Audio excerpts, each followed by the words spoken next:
Hello जी, कैसे हैं आप सब। उम्मीद है कि आप सब बहुत बढ़िया होंगे। आज है हमारा लेक्चर नंबर 7। हम चैप्टर नंबर 1 इंडियन इकोनॉमिक्स के लगभग इंडियन इकोनॉमिक डेवलपमेंट जो हमारी बुक है, जिसको हम इंडियन इकोनॉमिक्स भी बोल देते हैं, उसके हमने लगभग पूरे चैप्टर नंबर 1 को कवर कर लिया है। इससे पहले हमने 6 वीडियोस बनाए हैं। ये 7th वीडियो है। एक आपको 8 वीडियो मिलेगा, एक 9th मिलेगा जो आपका रिवीजन के लिए होगा। उसके साथ ही हमारा चैप्टर नंबर 1 इंडियन इकोनॉमिक्स का खत्म हो जाएगा जी। हमारा लेक्चर नंबर है 7 आज। तो अगर आपने सभी लेक्चर्स को नहीं देखा है तो पहले जाके चेकआउट कीजिए, सभी लेक्चर्स को देखिए, ताकि आपको पता चल जाए कि कितने तक हमारा सिलेबस हो चुका है। आज का हमारा जो टॉपिक है उसका नाम है occupational structure on the eve of independence. Occupation से सबको पता है, मतलब इसका मतलब होता है पेशा।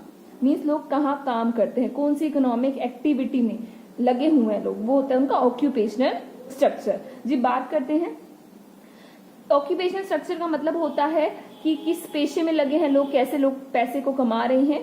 तो हमारे जो वर्किंग पॉपुलेशन है वो डिस्ट्रीब्यूट किन किन सेक्टरों में कैसे कैसे थी, उसको पढ़ना ऑक्यूपेशनल स्ट्रक्चर होता है। ऑक्यूपेशन का मतलब पैसे कमाने के लिए जो लोग लगे हुए हैं, और उसके स्ट्रक्चर का क्या मतलब है।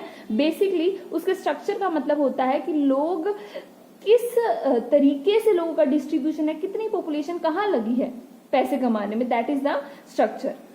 तो जो आपका ऑक्यूपेशनल स्ट्रक्चर है on the eve of independence, उसको पढ़ने के लिए हमें पता होना चाहिए कि स्ट्रक्चर में क्या क्या आता है। बेसिकली स्ट्रक्चर में 3 चीजें आती हैं, primary sector, secondary sector and territory sector. Primary सबको पता है, जो जमीन से कुछ निकालने यानी कि इरेक्शन या जमीन पर कुछ उगाने, फिशिंग, माइनिंग, इसके अलावा जो भी हमारा नेचुरल चीजों से जुड़ा हुआ है वो हमारा प्राइमरी सेक्टर है। जैसे कि आप माइनिंग ले लीजिए, आप फिशिंग ले लीजिए, आप पोल्ट्री फार्मिंग ले लीजिए, that all are part of primary sector. Next आता है हमारा सेकेंडरी। सेकेंडरी में 2 तरीके का हमारा काम होता है, हमारा कंस्ट्रक्शन भी हो सकता है और मैन्युफैक्चरिंग भी हो सकता है। जो आपका कंस्ट्रक्शन का काम होता है वो आप पर्टिकुलरली जहां पर आपको फाइनल चाहिए आप वहीं पर ही करते हैं, और जो आपका मैन्युफैक्चरिंग का काम होता है या आप कहीं और पर बनाकर कहीं और पर भी बेच सकते हैं, that is primary sector. Territory sector means वो सेक्टर है जो प्राइमरी और सेकेंडरी दोनों सेक्टर का बैकबोन की तरह होता है, उन दोनों को सपोर्ट करता है। इट में इंक्लूड दी से banking, communication and other infrastructure facilities, you can say that, insurance etc.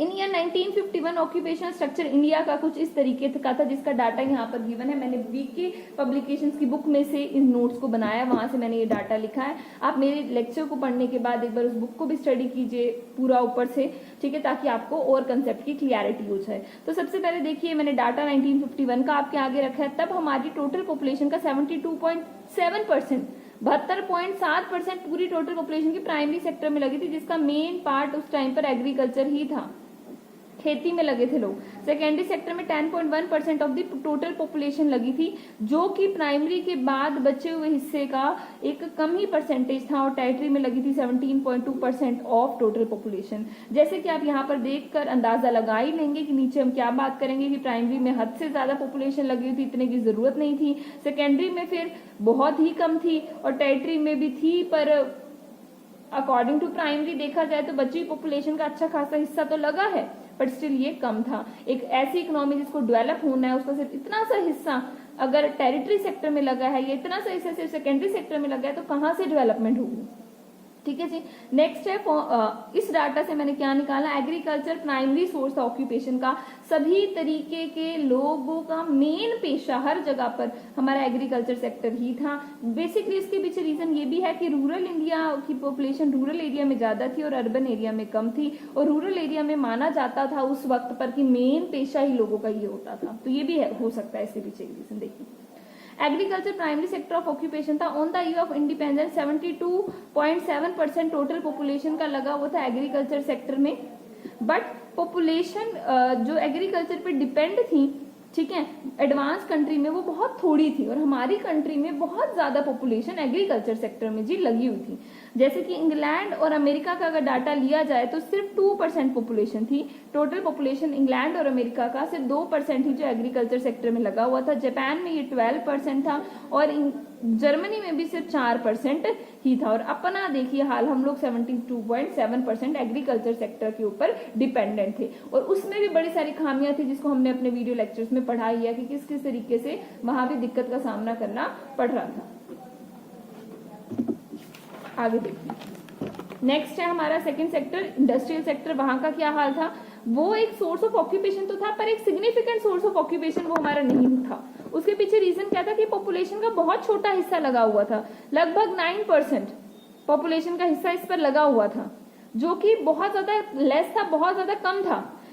USA की बात की जाए तो 32% पीपल इंडस्ट्री सेक्टर में लगे हुए थे, इंग्लैंड में 42% एंड जापान में इट वॉज 39%। और इतनी कम पॉपुलेशन से 9% पॉपुलेशन का इंडस्ट्री सेक्टर में लगने का मतलब यही था कि आपकी इकोनॉमी बैकवर्ड होने वाली है, स्टेगनेंट होने वाली है। ठीक है, नेक्स्ट हम पढ़ रहे हैं पॉइंट को, अनबैलेंस्ड ग्रोथ। अनबैलेंस्ड ग्रोथ का बेसिक मतलब क्या है?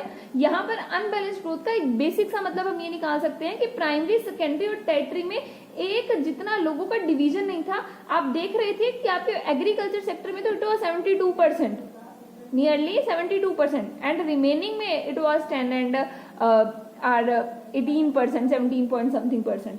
तो ये तो बड़ा ज्यादा अनबैलेंस्ड है, बड़ी ज्यादा नाइंसाफी थी इन शॉर्ट।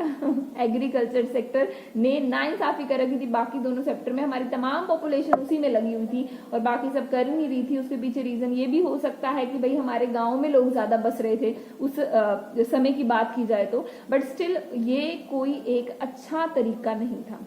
पॉपुलेशन का डिवीजन, वर्कफोर्स का डिवीजन इस तरीके से हो, ये एक अच्छा तरीका नहीं था। नेक्स्ट है अनबैलेंस्ड ग्रोथ। अनबैलेंस्ड ग्रोथ में देखिए क्या होता है, जैसे कि हमने अभी ऊपर डिस्कस किया कि इंडिया की इकोनॉमी अनबैलेंस थी, ग्रोथ हो तो रही थी पर अनबैलेंस ग्रोथ थी, सभी सेक्टर्स की ग्रोथ बराबर नहीं थी।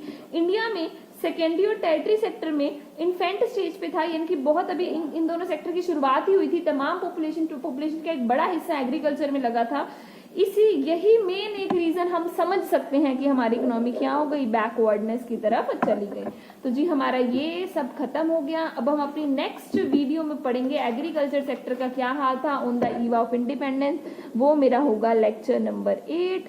और जैसे कि आप देख रहे हैं इसके बाद यहाँ पर तो चैप्टर खत्म ही हो जाएगा, तो मीन्स जो नेक्स्ट वीडियो होगी लेक्चर नंबर 8 वो आखिरी वीडियो होगी। तो सबसे पहले मेरी एक बात सुनिए यहाँ पर, thanks for watching the video. Thank you all. Please don't forget to like, subscribe and share my video. Have a nice day.